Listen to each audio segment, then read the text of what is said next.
बातें करते हम खेतों की और उसके रखवाली की, बाग बगीचा फल फूलों और फसलों की हरियाली की। हम बीजों की बातें करते उत्तम जल संसाधन की, हम तकनीकी बातें करते फसलों के उत्पादन की। हर किसान का सपना सच हो जीवन सुखद बनाने को, गाँव-गाँव के हर आंगन का प्यारा सा ये दर्शन। कृषि दर्शन, कृषि दर्शन, कृषि दर्शन, कृषि दर्शन, कृषि दर्शन, कृषि दर्शन, कृषि दर्शन, कृषि दर्शन। कार्यक्रम कृषि दर्शन देखने वाले सभी दर्शकों को नमस्कार, जोहार। कृषि जगत से जुड़ी तमाम जानकारियों को लेकर हम आपके सामने उपस्थित हो चुके हैं। ये जानकारियां हम आपको देंगे, मगर इससे पहले हम आपको दिखा देते हैं कृषि समाचार। नमस्कार, कृषि समाचार में आपका स्वागत है। मैं हूं दिव्यांशु। आइए देखते हैं आज कृषि समाचार में क्या है खास। सिमडेगा के केज मछली पालक लाइफ जैकेट के लिए ले सकते हैं अनुदान की सुविधा। बिरसा किसान का दर्जा लेने के लिए राज्य के किसानों का किया जाएगा रजिस्ट्रेशन। और करेला के बेहतर उत्पादन के लिए लगाएं उन्नत प्रभेद पूसा 2 मौसमी। अब समाचार विस्तार से। सिमडेगा जिला में केज कल्चर द्वारा मछली पालन करने वाले मछली पालकों को लाइफ जैकेट देने की योजना है। इसमें सरकार 75% अनुदान देगी, शेष 25% लाभुक को स्वयं खर्च करना होगा। लाभुक को अपना अंशदान करने की सहमति देनी होगी। साथ ही पिछले जिन वर्षों से केज में मछली पालन कर रहे हैं उन वर्षों के मछली उत्पादन का आंकड़ा लिखित रूप से आवेदन के साथ जमा करना होगा। आवेदन के लिए सिमडेगा जिला मत्स्य कार्यालय से संपर्क करें। राज्य में किसानों की कुल संख्या 38 लाख है। राज्य के किसानों के पास करीब 30 लाख हेक्टेयर भूमि कृषि योग्य है। इसमें 25 लाख ऐसे किसान हैं जिनके पास 2 हेक्टेयर या उससे भी कम जमीन है। सरकार की योजना है कि राज्य के किसानों तक अधिकतम लाभ पहुंचाया जाए, इसलिए किसानों का रजिस्ट्रेशन कराया जाएगा। रजिस्ट्रेशन के बाद कुल 35 लाख किसानों को बिरसा किसान का दर्जा दिया जाएगा।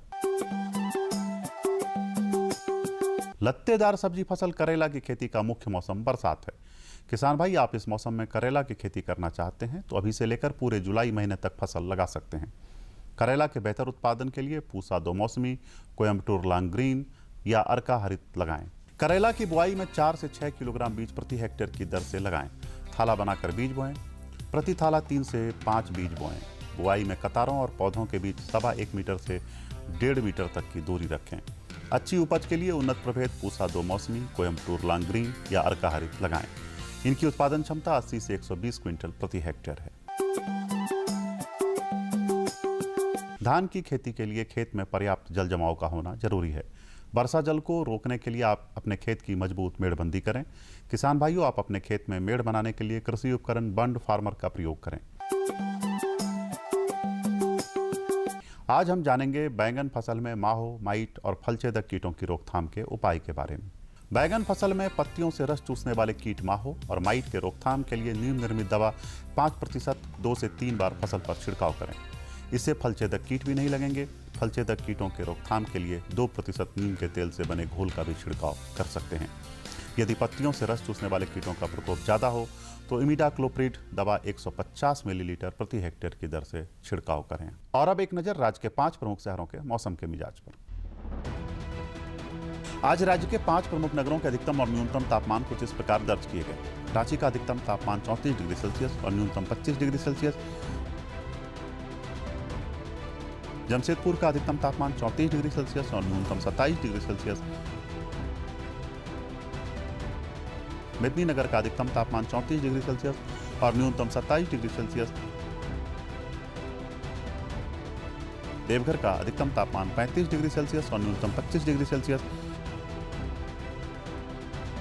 धनबाद का अधिकतम तापमान 34 डिग्री सेल्सियस और न्यूनतम 26 डिग्री सेल्सियस रहा।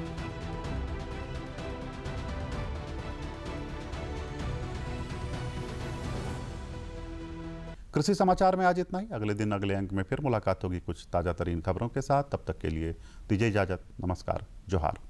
झारखंड में किसान विभिन्न तरीके से खेती करते हैं और बहुत सारी ऐसी विधियों का भी इस्तेमाल करते हैं। जी हाँ, हम बात कर रहे हैं वैसे किसान की जो धान फसल की खेती करने जा रहे हैं।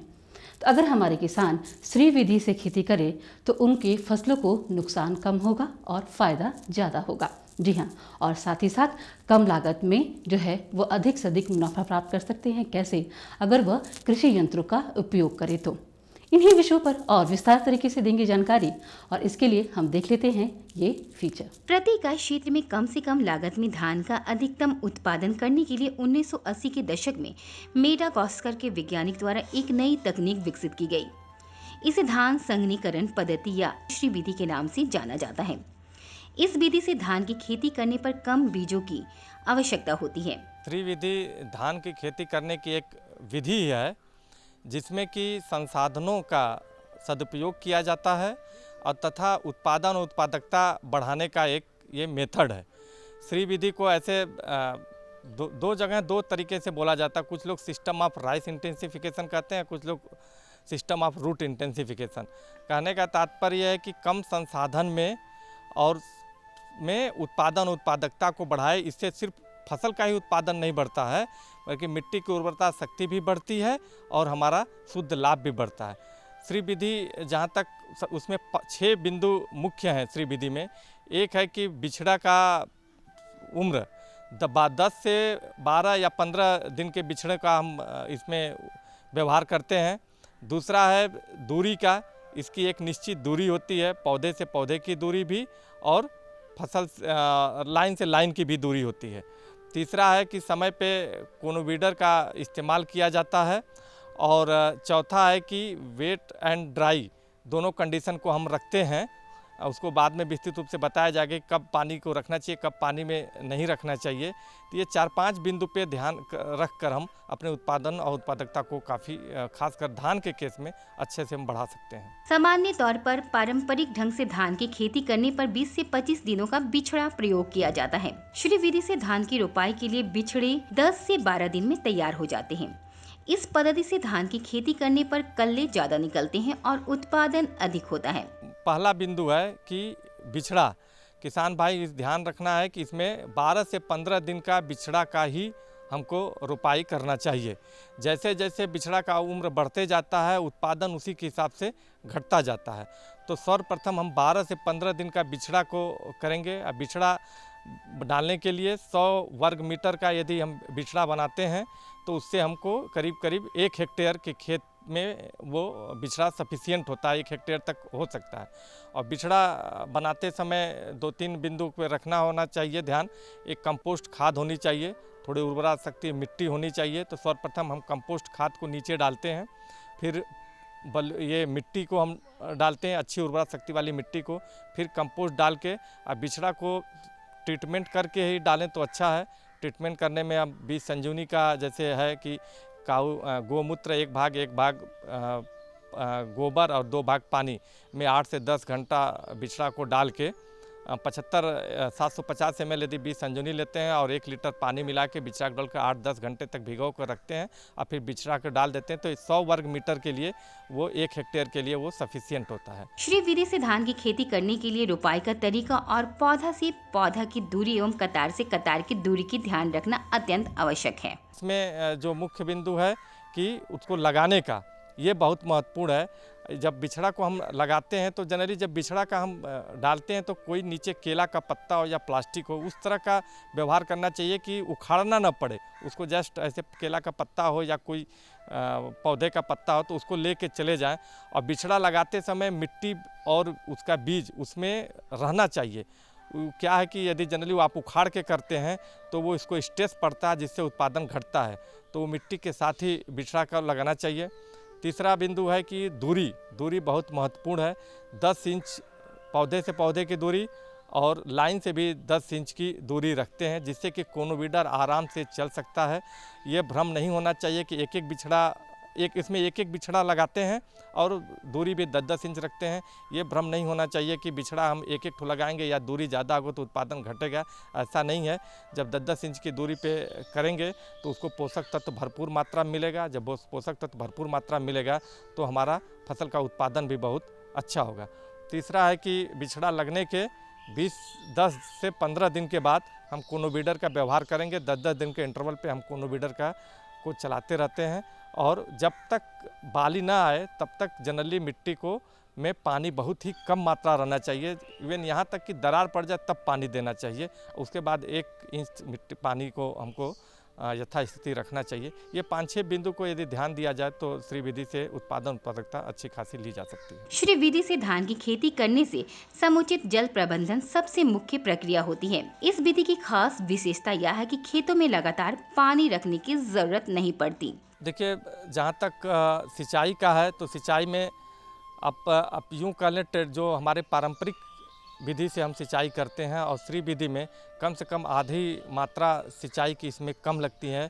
ये धान की ऐसा नहीं है कि धान को पानी भरा ही रहना चाहिए, उसमें धान को पानी भरा रहता है तो कुछ सेल्स को रीजनरेट करने के लिए बहुत सारी ऊर्जा उसमें नुकसान होती है। तो श्री विधि की सबसे बड़ी ब्यूटी कह लीजिए यही है कि आप तब तक पानी को आप मत दीजिए जब तक कि उसमें दरार न पड़ जाए। दरार पड़ने का मतलब है कि ऑक्सीजन की मात्रा सफिशिएंट उसमें जाती है। ऑक्सीजन की मात्रा सफिशिएंट जाती है तो हमारा जड़ का विकास बहुत अच्छा होता है। जड़ का विकास का सीधा संबंध होता है मिट्टी के में पोषक तत्व की उपलब्धता से, और पोषक तत्व की जड़ का विकास होता है, पोषक तत्व की उपलब्धता होती है तो अपने आप वो उत्पादकता अच्छा बढ़ता है। इस विधि से खेतों खरपतवार नियंत्रण के लिए कोनो वीडर का प्रयोग किया जाता है। इसके प्रयोग से खरपतवार तो नष्ट होते ही हैं, जड़ों को पर्याप्त दवा मिलती है जिससे जड़ में वायवीय जीवाणुओं को पनपने में सहायता मिलती है। कृषि यंत्रों में मुख्यतः कोनो वीडर का इसमें व्यवहार किया जाता है। इसमें जब हम बिछड़ा लगाते हैं उससे 10 से 15 दिन पे वो निर्भर करता है कि मिट्टी उर्वरा शक्ति अच्छी है तो 10 दिन में भी इस्तेमाल किया जा सकता है। यदि थोड़ी वीक है तो 12 से 15 दिन पे कोनो वीडर का इस्तेमाल करते हैं। और हर करीब 20 दिन पे 30 दिन पे ऐसे करके 10-10 15-15 दिन के इंटरवल पे हम कोनो वीडर का कम से कम 3 बार मिनिमम 3 बार व्यवहार करना है। कोनो वीडर में क्या है कि कोनो वीडर एक कृषि यंत्र है जिसको कि एक आदमी आराम से पीछे रहते हुए चलाते हुए चला जाता है और वो लाइन से लाइन और पौधे से पौधे दोनों में 10-10 इंच की जब दूरी बनी रहती है तो दोनों तरफ से कोनो वीडर चलता है। इससे सिर्फ हमारा घास ओस जो भी है वीड ही नहीं निकलते हैं बल्कि मिट्टी में ऑक्सीजन की मात्रा को भी बढ़ा देता है। और मिट्टी में ऑक्सीजन की मात्रा बढ़ने से सीधा संबंध पोषक तत्व की उपलब्धता से है, क्योंकि एरोबिक कंडीशन क्रिएट होता है। मिट्टी में ऑक्सीजन की मात्रा बढ़ती तो एरोबिक बैक्टीरिया जो होती हैं वो बहुत तेज़ी से बढ़ती हैं। एरोबिक बैक्टीरिया सीधे पोषक तत्व की उपलब्धता से संबंध है। अब पोषक तत्व जब उपलब्ध होगा तो हमारे धान की फसल भी काफ़ी अच्छी होगी। श्री विधि से धान की खेती करने पर खाद एवं बीज की बचाव होती है, साथ ही अगली फसल के लिए खेत की तैयारी में सुविधा होती है। वैसे किसान जो बकरी पालन कर रहे हैं उनके लिए ज़रूरी है कि वह अपने बकरियों की सही समय पर टीकाकरण कराएं, नहीं तो उनको बहुत सारी बीमारियां लग सकती हैं। तो चलिए आज इसी के अंक में हम जानते हैं कि वो कौन कौन सी बीमारियां हैं जो हमारे बकरियों को लग सकती है और टीका क्यों ज़रूरी है। इसी के बारे में हम आपको विस्तार तरीके से बताएंगे और इसी के लिए हम देख लेते हैं ये फीचर।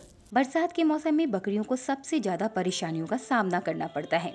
नए और हरे घास खाने के कारण पेट संबंधी बीमारी के अलावा सर्दी, खांसी, खोरहा, चपका, चेचक, पीपीआर जैसी बीमारियां भी बकरियों में हो सकती हैं। जैसा कि हम लोग जानते हैं बरसात का मौसम कई तरह का बदलाव को लेके आता है। कई तरह से हम लोगों के लिए फ़ायदेमंद भी होता है और कई तरह से ये घाटा भी होता है। विशेष करके पशुपालक भाइयों से हम कहना चाहेंगे कि इस मौसम में पशुओं को दूसरे मौसम में होने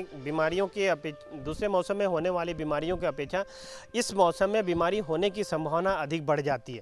तरह तरह की बीमारियां हमारे पशुओं को संक्रमित कर सकते हैं। इसी कारण आपको देखभाल में कुछ विशेष सावधानी बरतने की आवश्यकता होती है।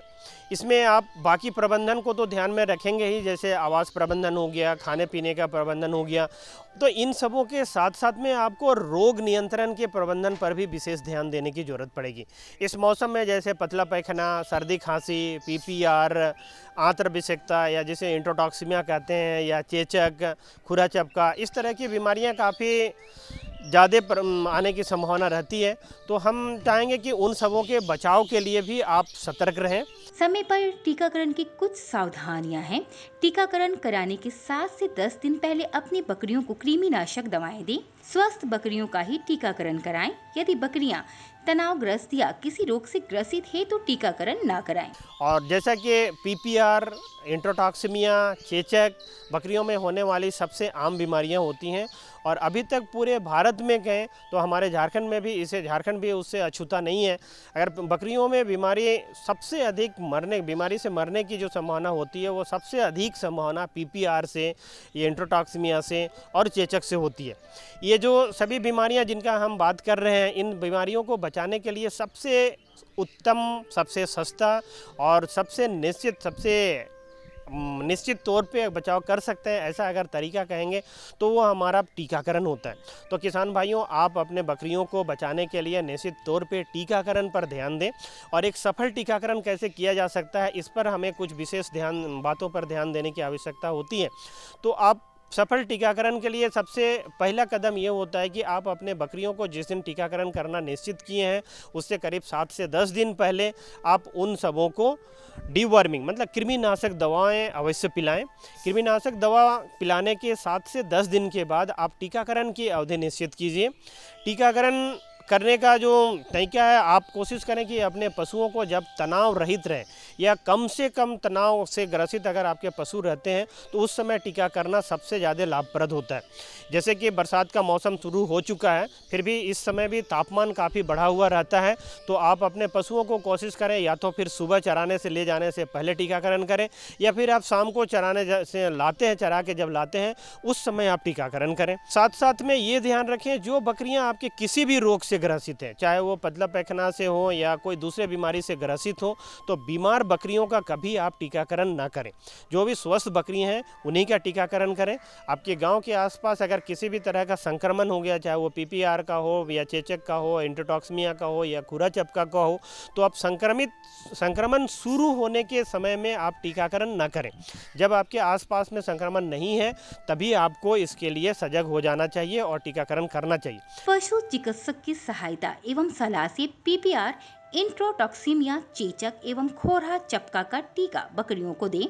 PPR, इंट्रोटॉक्सिमिया अथवा चेचक की दवा की मात्रा 1 मिलीमीटर होती है। इन दवाइयों को सुई की सहायता से बकरी की त्वचा पर दें। टीकाकरण में मुख्य रूप से जैसे हम अभी बीमारियों का बात कर रहे थे, उसमें टीकाकरण में सबसे पहला प्राथमिकता आप PPR को दें। जो किसान भाई PPR का टीकाकरण नहीं कराए हैं वो निश्चित तौर पे PPR का टीकाकरण अवश्य करा दें। PPR की मात्रा आप 1 ml सभी बकरियों के दें। सभी उम्र के बकरियों को आप 1 ml की टीका दें और वो चमड़ा के नीचे किया जाता है और उसका भाग जो जिस बकरी के जो शरीर के भाग का चुनाव करें वो निश्चित तौर पे गर्दन वाले भाग पे ही दें। इसके कोई अगर चाहे तो बूस्टर डोज भी दे सकते हैं। जो पहला टीका देने के करीब 1 महीना के बाद आप उसका बूस्टर डोज दे सकते हैं। नहीं होता है तो फिर आप इसको सालाना दोबारा दोहराएं। इसके साथ दूसरा स्थान पे आप जरूर रखें इंट्रोटॉक्सिमिया को, जिसको आंत्र विषाक्तता कहा जाता है। इसकी भी टीकाकरण आप पहला टीका जो अगर हम कोई भी टीका दे रहे हैं तो 2 टीके के बीच में 15 से 20 दिन का अंतर आप अवश्य रखें। 15 से 20 दिन का टीकाकरण मतलब एक टीका और दूसरे टीका में 15 से 20 दिन का अंतर होना अति आवश्यक होता है। इसके भी मात्रा 1 ml ही होती है और ये 1 ml चमड़े के नीचे गर्दन वाले भाग पर दें। तीसरा जगह पे आप तीसरा टीकाकरण के लिए अगर जाना चाहें तो आप बकरियों का चेचक का टीकाकरण पे जाएं। इन सबों को आप बरसात के बाद भी दे सकते हैं। जैसा कि हम कह रहे थे, सभी टीकों के बीच में कम से कम 20 से 25 दिन या 15 से 20 दिन का अंतर अवश्य रखें और ये भी सालाना देने वाला टीका होता है और इसकी भी मात्रा 1 ml होती है और ये भी चमड़ा के नीचे ही दिया जाएगा। बकरियों को समय समय पर चराने के लिए बाहर छोड़ें ताकि उनकी तंदुरुस्ती बनी रहे। ज्यादा घास खाने से बरसात में पेट फूलने की शिकायत होती है, अतः इससे बचाव के लिए पशु चिकित्सक की सलाह लें। जंगल में तरह तरह के पेड़ पौधे उग आते हैं, उसमें से कुछ पौधे थोड़ी विषाक्त भी होते हैं।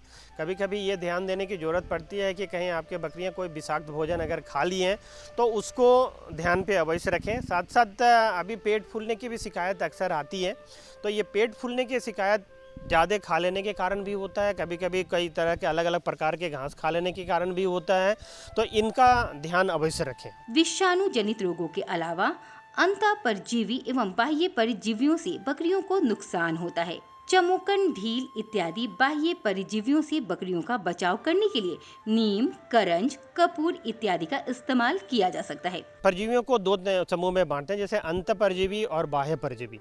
बाह्य परजीवियों के बचाव के लिए आपको जैसे बकरियों को बहुत अधिक झुंड पे ना रखें। थोड़े अगर बीच बीच में होता है, जैसे चमोकन हो गए या ढील हो गए या दूसरे होते हैं, तो उनको आप अगर ब्रश करके, कम संख्या में है तो आप ब्रश के द्वारा या चुन चुन के निकाल सकते हैं। अगर अधिक संख्या में हो गए हैं तो आप कोशिश करें, एक घरेलू इलाज भी कर सकते हैं, जैसे नीम का तेल या करंज का तेल होता है, तो इन सबों का भी नियमित सेवन कर सकते हैं। इसके अलावा आपको कुछ दवाइयाँ जैसे टैक्टिक हो गया, बोटॉक्स हो गया, क्लिनार हो गया, इन सब दवाइयों को 3 से 4 ml प्रति लीटर पानी में घोलकर बनाकर अगर सभी बकरियों में आप देते हैं तो ये बाहरी परजीवी से आप निजात पा सकते हैं। लेकिन ध्यान रखिए, ये बहुत विषाक्त होते हैं, इनको आप मुंह पे मतलब अंदरूनी भाग में जाने से आपको किसी भी तरह से बचाना है, नहीं तो आपकी बकरियों की मृत्यु हो सकती है।